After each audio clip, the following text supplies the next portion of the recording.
Tahukah anda dengan RM8 sahaja anda boleh pastikan yang internet di rumah anda tu laju, stable, tak putus-putus and coverage dia luas tak berubah.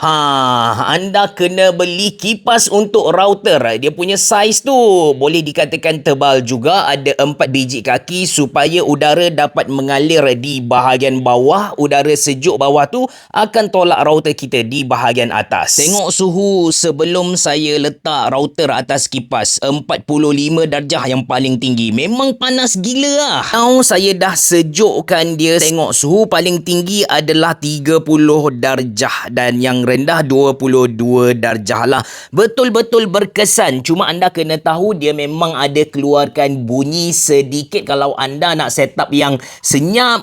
Susah sikit lah. Dengan harga RM8 Malaysia bagi saya sangat-sangat berbaloi untuk anda pastikan internet di rumah anda sentiasa laju, dia punya connection tu stable, tak putus-putus. Tekan beg kuning guys.